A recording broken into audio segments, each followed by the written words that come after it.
Ya ini ya, jadi sebetulnya general affair ini sangat penting, orangnya masih fleksibel dan bisa menangani masalah-masalah non teknis ya di lapangan ya, baik yang berhubungan dengan lingkungan sekitar proyek, dengan jalan-jalan proyek di sekitar proyek, dengan Kamtibmas, dengan polisi, dengan RT RW setempat, dengan desa, kecamatan, dan juga dengan LSM yang sering bikin proyek jadi tidak lancar karena gangguan-gangguan demo dan sebagainya. Sehingga seorang general affair ini harus cukup dewasa dan juga bisa diplomasi ya dengan pihak lingkungan. Ada pertanyaan sampai sini?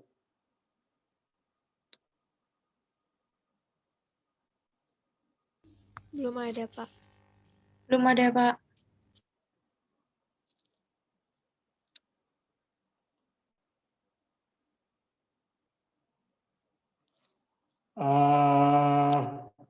Kira-kira ya biaya untuk per bulan itu tergantung terhadap besar kecilnya proyek. Kalau proyeknya sekitar 200 miliaran itu kira-kira sih per bulannya sekitar 1 juta harus dikeluarkan, yaitu untuk RT, RW, desa, kecamatan, polsek, LSM, dan total kira-kira 1 juta per bulan atau sekitar 12 juta per bulan. Jadi kalau proyeknya 4 tahun jadi 48 jutaan harus disediakan. Dan ini harus disediakan sebetulnya harus sudah dihitung ya pada saat menghitung RAP pelaksanaan proyek.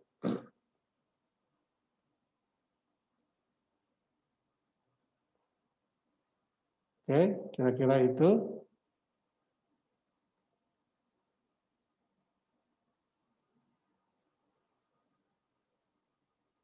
Ada pertanyaan?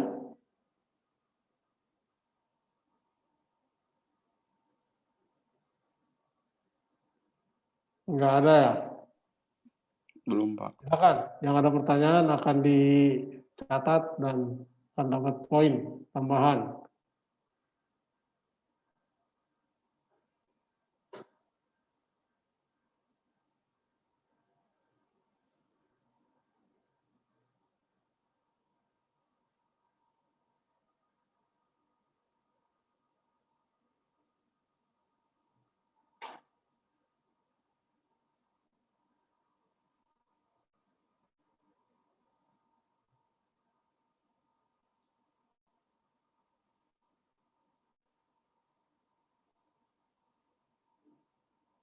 Bapak mau nanya. Silakan, siapa? Mila. Ya, silakan Mila. Ini tuh ada anggaran buat koordinasi dan membina hubungan baik dengan lingkungannya. Nah ini tuh kan berarti harus dimasukkan ke RAB dan nanti atau ada di RAP-nya. Nah ini tuh ada nggak sih Pak sih berapa persennya harus ini ataupun ini tuh kesepakatan bersama. Terus kayak ada nggak ketentuan misalkan di peraturan kayak berapa persen buat koordinasi lingkungan ini? Oke, secara peraturan tidak ada peraturannya ya. Ini memang harus sudah diperkirakan di RAP bukan RAB ya.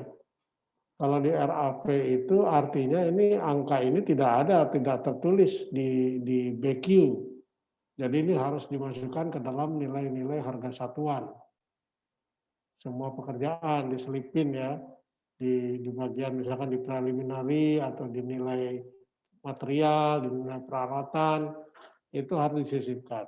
Secara besar kecilnya tidak ada peraturan berapa.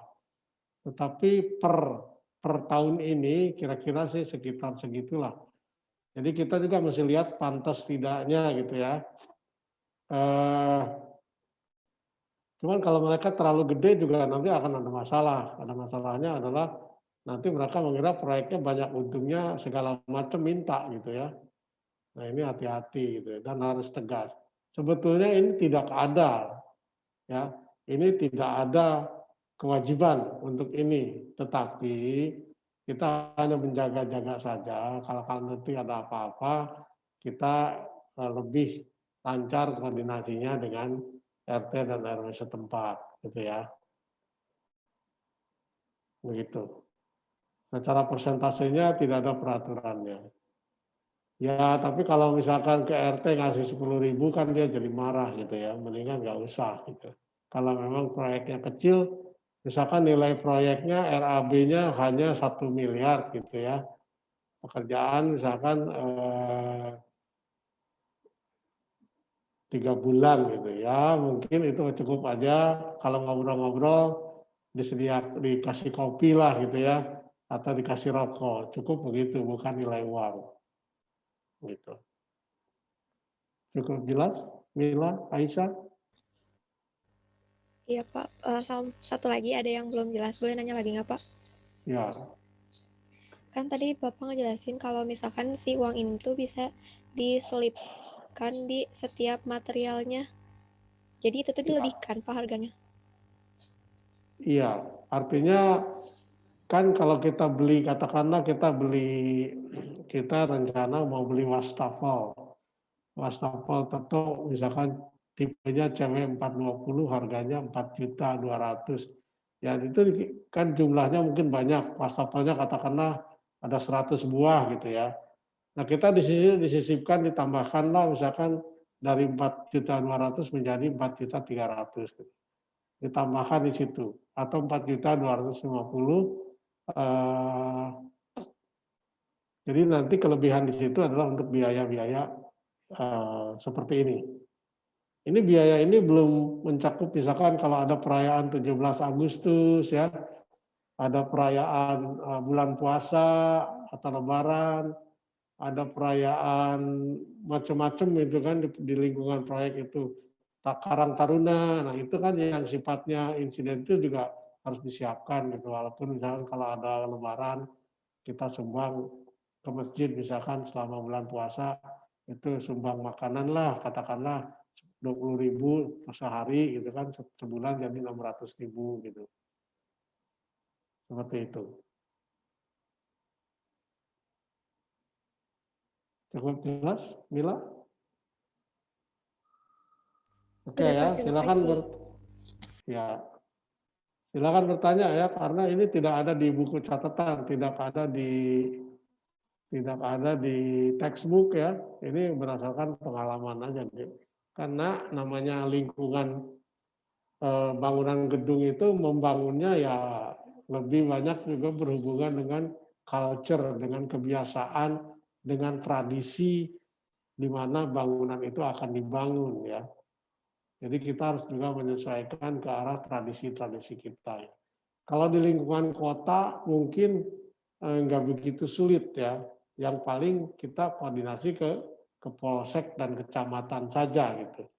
Karena kalau di lingkungan kota rata-rata sih juga sebelah-sebelahnya itu mungkin juga bukan perumahan tapi misalnya kantor-kantor lain gitu. Sehingga tidak begitu bermasalah ya. Tetapi kalau agak-agak di luar kota yang di mana lingkungannya banyak penduduk sehingga mereka takutnya nanti banyak keluhan-keluhan, komplain ya, demo-demo karena misalkan kemisingan atau merasa keganggu karena adanya pekerjaan di proyek. Nah ini kita perlu pendekatan itu. Oke, lanjut. Siapa yang mau nanya lagi?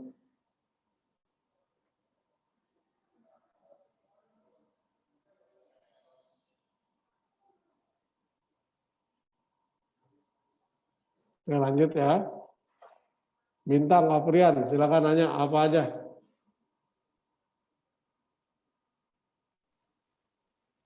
Bentar Pak, masih ini Pak, memahami yang tadi Pak.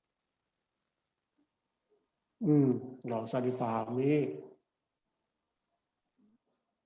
Di itu aja, dirasakan aja yang penting ya dari aspek-aspek tadi kita tahu itu perlu gitu. Kalau merasa tidak perlu karena kita merasa aman juga itu keputusan yang harus diambil oleh project manager apakah perlu memberikan sumbangan ini atau tidak.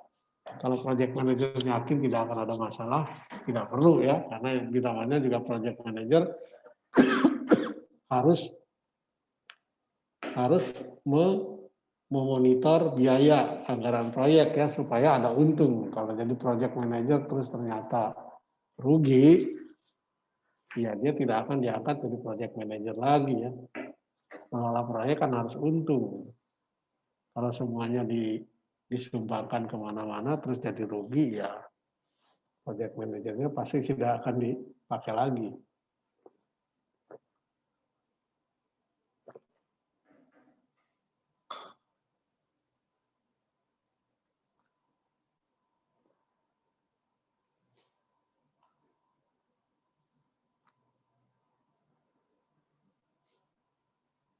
Oke, kita lanjut kalau nggak ada pertanyaan. Construction process tadi masalah ada preparation, ada masa konstruksi, dan ada masa handover atau serah terima serta evaluasi setelah proyek selesai gitu ya.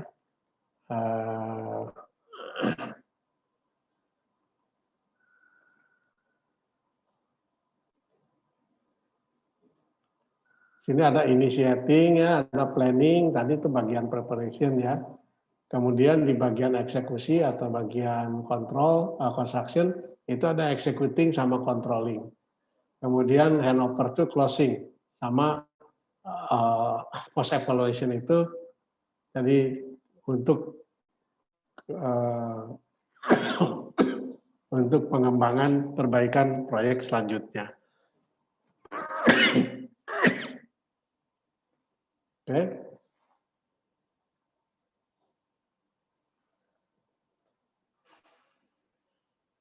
Nah, salah satu aspek bagian yang terpenting sebelum kita memulai itu sebetulnya preparation.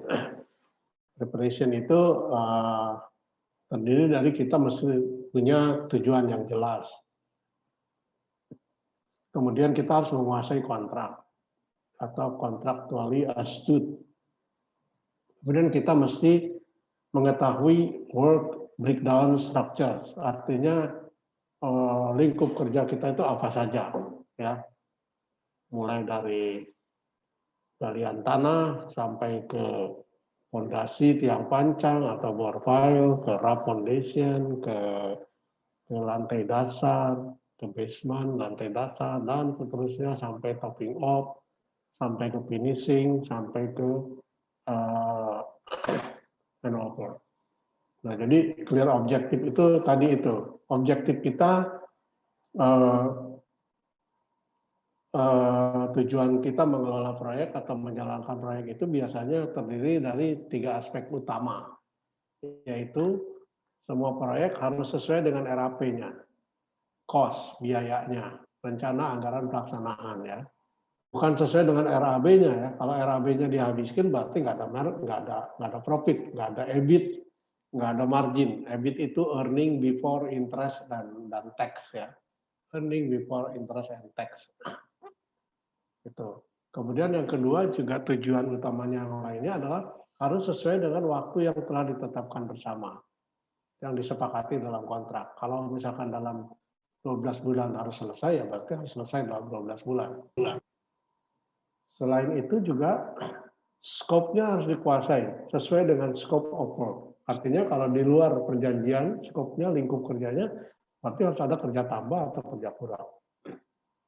Di mana kalau kita bisa memanage, bisa mengatur biaya, waktu, dan lingkup kerja ini dengan baik, akan menghasilkan kualitas kerja yang baik. Nah, kalau kualitas kerja yang baik juga biasanya adalah kita juga lebih lancar sehingga tidak terjadi accident, tidak terjadi kecelakaan, gitu ya. Jadi ini iron based triangle ini sangat penting untuk karena kita tidak bisa misalkan memperhatikan hanya biaya saja. Kalau biaya saja ditekan terus semurah-murahnya, tapi misalkan waktunya meler, waktunya lebih terlambat. Demikian juga waktu. Kalau waktunya dipercepat, biasanya harganya mahal gitu. Ya. Nah, ini makanya keseimbangan ketiga aspek ini sangat penting supaya tadi tetap terjadi balance di antara ketiganya dan menghasilkan margin dan kualitas yang diharapkan. Lingkup kerja juga, kalau kita terlalu banyak kerja di luar hal-hal di luar lingkup kerja, ya pasti biayanya terganggu dan akan turun untungnya gitu, profitnya. Jadi antara cost, skop kerja dan waktu ini terjadilah balancing ya. Kita harus ngatur sebagai project manager atau sebagai site manager, ngatur ketiga hal ini supaya semuanya sesuai dengan RAP, dengan rencana anggaran pelaksanaan. Oke, jadi kita harus mengerti ini ya. Dan ini terjadi tiap hari, kita harus ngatur ketiga ini ya. Kita harus membalance ketiga ini. Kalau kita misalkan salah satu material lebih mahal dari rencana, misalkan setelah karena waktu dan sebagainya ada kenaikan harga, nah kita harus mengatur lagi RAP yang lain-lainnya, ada nggak yang bisa dikurangin gitu. Supaya RAP awal itu tetap segitu, tidak nambah. Karena kalau nambah RAP-nya, berarti keuntungannya akan makin sedikit. Keuntungan makin sedikit ya tadi itu kinerjanya project manager sama site manager terganggu, mereka nanti tidak akan dipakai lagi.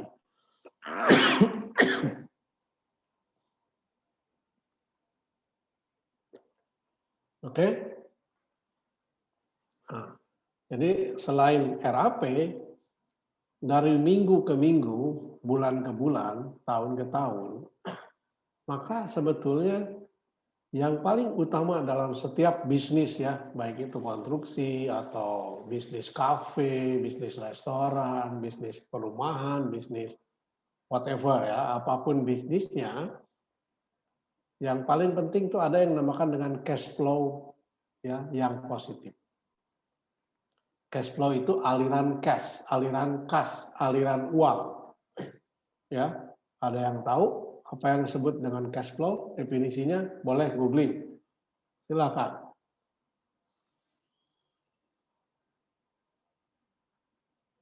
Apa yang dimaksud dengan cash flow?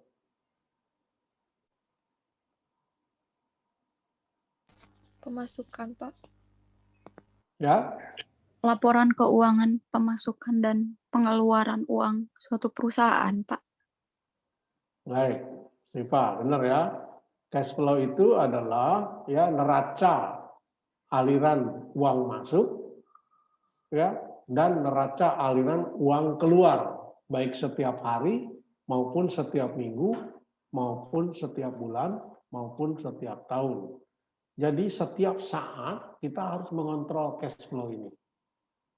Nah, cash flow yang harus dikontrol itu maksudnya adalah cash flow positif.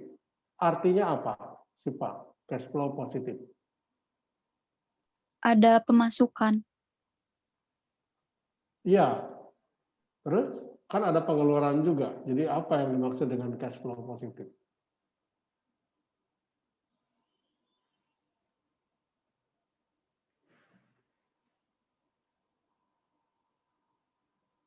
Apa ya, Pak ya? Mungkin semacam aset perusahaannya gitu, Pak. Iya, nggak ada kemana-mana. Ini cash flow aja, hanya ke aliran uang yang harus positif gitu. Berarti kan ada aliran uang yang negatif gitu ya. Jadi maksudnya begini, kalau minggu ini masuk uang 100 juta, misalkan dapat DP. Terus di akhir minggu pengeluaran kita bayar tukang, bayar listrik, bayar air, beli material dan sebagainya adalah 110 juta. Maka itu terjadi balance saldo negatif 10 juta. Nah, itu disebut dengan cash flow negatif. Ya. Kalau cash flow-nya negatif, ya sudah, pasti proyeknya hancur-hancuran. Jadi harus cash flow positif. Nah, caranya bagaimana supaya positif? Ya, itu harus diatur biaya, waktu, lingkup kerja, ya. Itu harus ini. Biaya itu kan banyak ya, ada biaya yang tetap dan biaya yang tidak tetap. Biaya tetapnya itu misalkan sewa tempat, sewa peralatan, gaji staf, bayar listrik, bayar air. Nah, itu tetap semua. Biaya tidak tetap itu tadi itu, biaya yang bisa dikontrol, misalkan pengeluaran material, gitu ya, atau pembayaran subkontraktor. Supaya positif mungkin jangan minggu ini bayarnya, mundur ke minggu depan supaya minggu ini positif gitu ya. Kenapa mundur? Siapa tahu minggu depan ada aliran masuk sehingga kalau kita ada aliran keluar tetap masih positif. Gitu. Jadi itu maksudnya dengan cash flow yang positif. Apakah cukup jelas, Sipa? Jelas, Pak. Oh ya, Pak, mau tanya. Silakan. Kan Siva tuh baca ya Pak ya, kalau buat kayak perusahaan waskita gitu, dia tuh punya utang yang lumayan besar. Nah, Ya. itu tuh si utang itu disebabkan oleh apa ya Pak ya? Soalnya kalau yang Siva baca, itu tuh disebabkan karena kerugian yang pada saat pembelian apa tuh namanya investasi jalan tol gitu. Cuma masih belum kebayang gitu Pak, apa karena kasus korupsi yang sebelum-sebelumnya juga berpengaruh atau gimana? Ya, namanya utang banyak ya. Utang itu kan artinya cash flow-nya negatif. Ya, di akhir proyek ternyata misalkan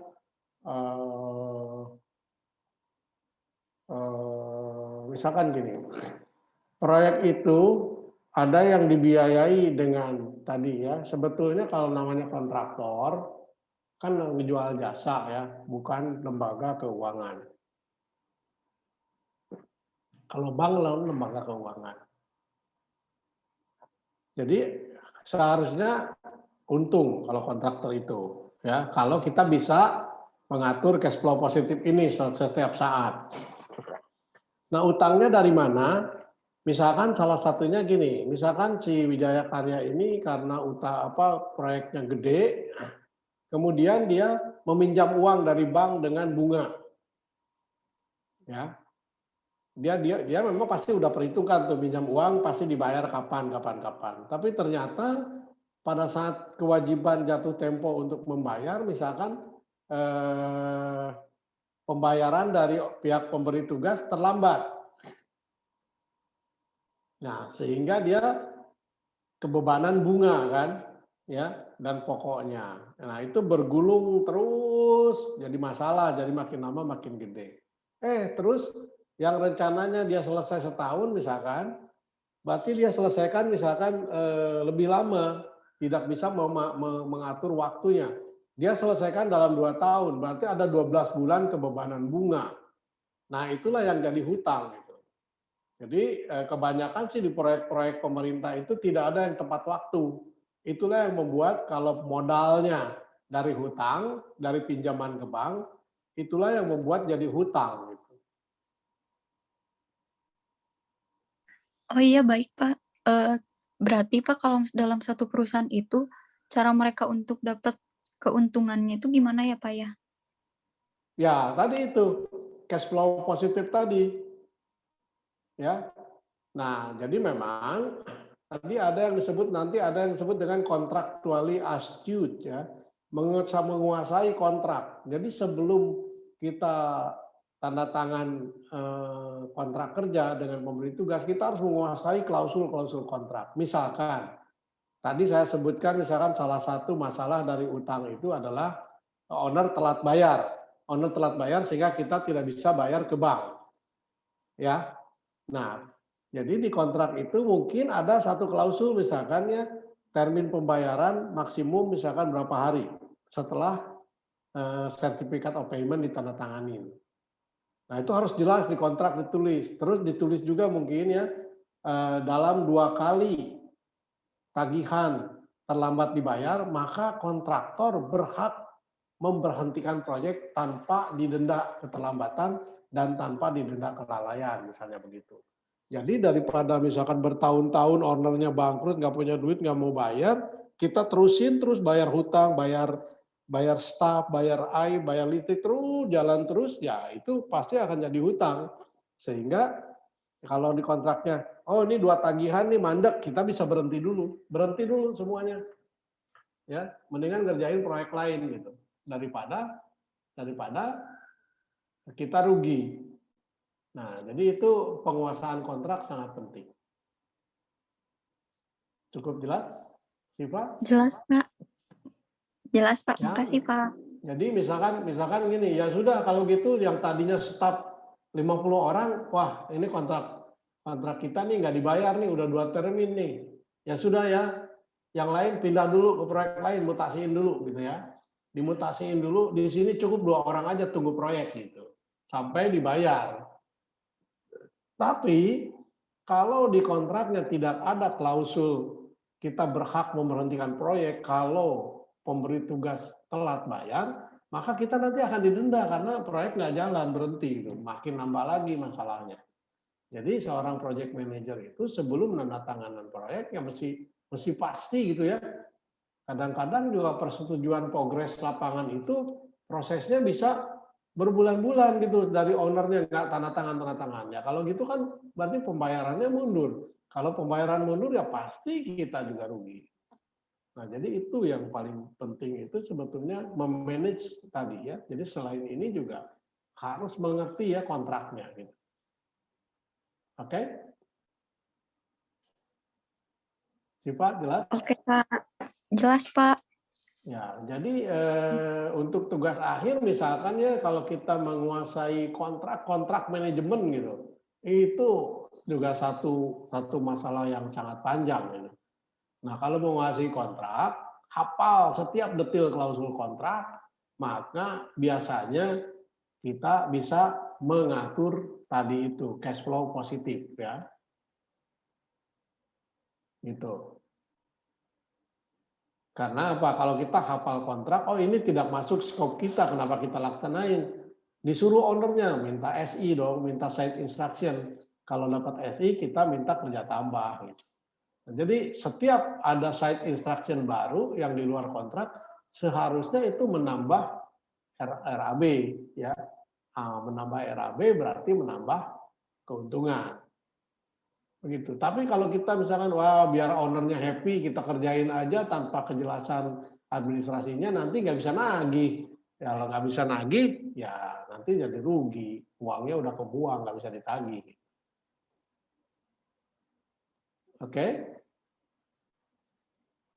Nah, salah satu aspek untuk sifat cukup jelas ya.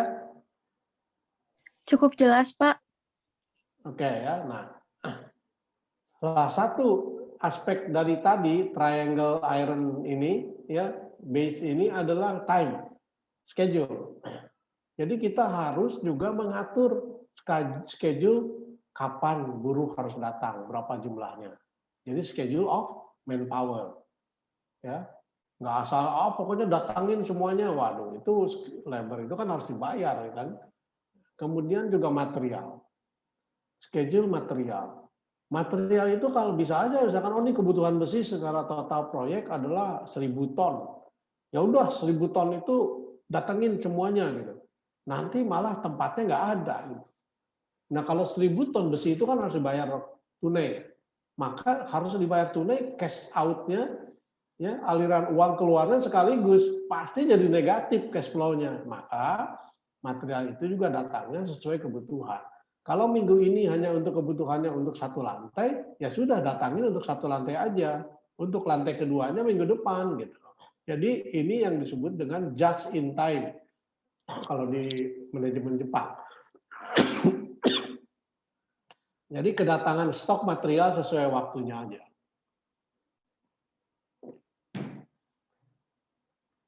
Ngerti ya?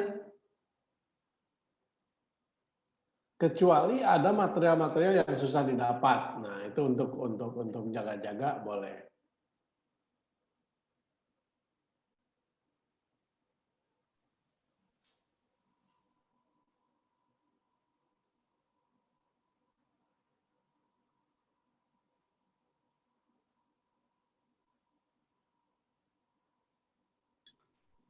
Sebentar ya.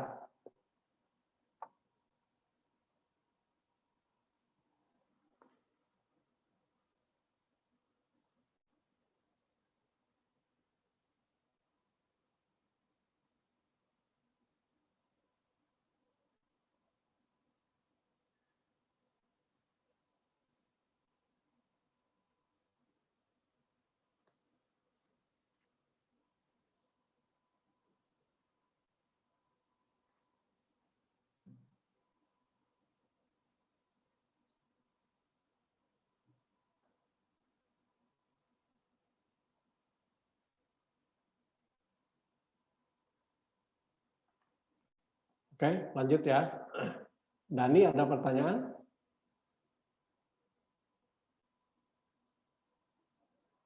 Dani? Iya Pak, belum Pak. Belum ya.